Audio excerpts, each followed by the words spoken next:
جب ہم پرٹیکولرلی بات کریں حضور تاج الشریعہ کی تو اس حوالے سے یہ ارشاد فرمائے گا آپ کے حوالے سے کہ آپ کا جو تحصیل علم تھا یہ کہاں سے تھا, کہاں سے آپ نے مکمل فرمایا؟ دیکھیں حافظ صاحب, اس میں تو اتنے اکابر علماء کرام یہاں پر موجود ہیں. عرب میں جب عالم بنتا ہے تو وہ کہتے ہیں کہ ہمارا سب سے اہم جو ہے وہ قرآن مجید ہے. قرآن دستور ہے, منشور ہے, سب کچھ ہمارا قرآن ہے اور علوم قرآن ہے. تو عالم کے لیے تو سب سے پہلے قرآن, تلاوت قرآن, فہم قرآن, تفسیر قرآن, علوم قرآن, واہ واہ واہ, تو یہ سب سے امپورٹنٹ ہے.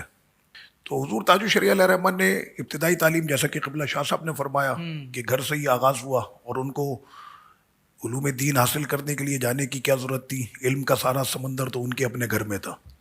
تو لیکن پھر بھی علوم کے لیے اور آنے والی نسلوں کی تربیت کے لیے حضور تاج الشریعہ رحمۃ اللہ علیہ نے مصر کا سفر کیا, اور جامعۃ الازہر میں میرے مرشد کریم نے وہاں پر علم دین حاصل کیا. میں صرف ایک لفظ کہہ کے کہ حضرت فقیہ بھی ہیں, محدث بھی ہیں, مفسر بھی ہیں, معرب بھی ہیں, عربی میں بھی مہارت اور یہ ساری چیزیں. بات صرف یہ ہے کہ جیسے آپ اس پروگرام کے روح رواں ہیں, آپ ہر ایک کا تعارف کراتے ہیں کہ شاہ صاحب ہیں, مفتی صاحب ہیں, جناب نوکری لگی حضور, تو یعنی وہ ایک ذکر ہوتا ہے نا کہ جی جی بالکل. لیکن بعض وقت کبھی ایسا بھی ہوتا ہے کہ آپ کے دل میں یہ آ رہا ہوتا ہے کہ یار میں نے کچھ زیادہ بول دیا, اتنا ہے نہیں, ایسا بھی دل میں آتا ہے.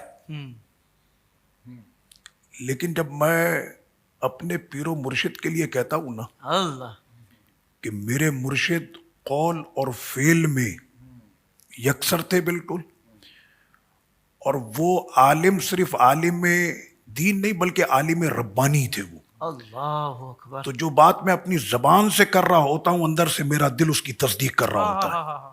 ماشاءاللہ, کیا کہنے شامی کہ صاحب, میرے مرشد کی جو یہ شان ہے کہ سب کچھ ہے, لیکن قرآن مجید کی تلاوت وہ کرے تو مجہول کرے. اب وہ پیر بھی ہے, فقیر بھی ہے, مرید بھی ہے, سب کچھ ہے اس کے پاس, حدیث بھی جانتا ہے, فقہ بھی جانتا ہے, نحو, صرف, بلاغت, فصاحت, حکمت, ادب, سب کچھ آتا ہے, لیکن وہ عربی پڑھ رہا ہے تو مجہول پڑھ رہا ہے. ایک مسئلہ ہے. میں نے حضور تاج الشریعہ علیہ الرحمہ کو عربوں کے ساتھ دیکھا ہے. میرے مرشد جب عربی میں گفتگو کرتے تھے تو عربوں کے آنکھیں ایسے حیرت سے حضور تاج الشریعہ کو دیکھ رہی ہوتی تھی کہ یہ عجم کا نہیں, یہ کسی فصیح اور بلیغ عرب خاندان کا ہے. واہ واہ واہ واہ. اور اگر جمال کی بات کی جائے تو اہل شام بڑے خوبصورت ہوتے ہیں, اللہ نے ان کو حسن عطا کیا. لیکن میرے مرشد جب ایئرپورٹ سے دمشق ایئرپورٹ پر تشریف لا رہے تھے تو میں ان کی ویل چیئر ایسے لے کے چل رہا تھا, کیا کہنے, تو اہل شام اپنے بچوں کو ایسے اٹھا کر یوں دکھا رہے تھے کہ یہ دیکھو ما حاضل جمال, کہہ رہے تم نے جمال دیکھنا تو دیکھو حسن کا یہ پیکر یہ جا رہا ہے. کیا کہنے, کیا تو کہنے. حضور تاج الشریعہ علیہ الرحمہ کے علوم کے حوالے سے اور جس بات پر اس مرد قلندر نے جو کہہ دیا یا لکھ دیا, بعض اوقات ایسے آتا ہے کہ آگے پیچھے ہونا پڑتا ہے اپنے قول سے, جی وہ جو لکھ دیا میرے مرشد نے وہ پتھر پہ لکیر ہے, وہ اپنے قول پر ہمیشہ قائم رہے, اسی وجہ سے کہ ان کے قول اور فعل میں کبھی زندگی میں ذرہ برابر کا تضاد نہ رہا.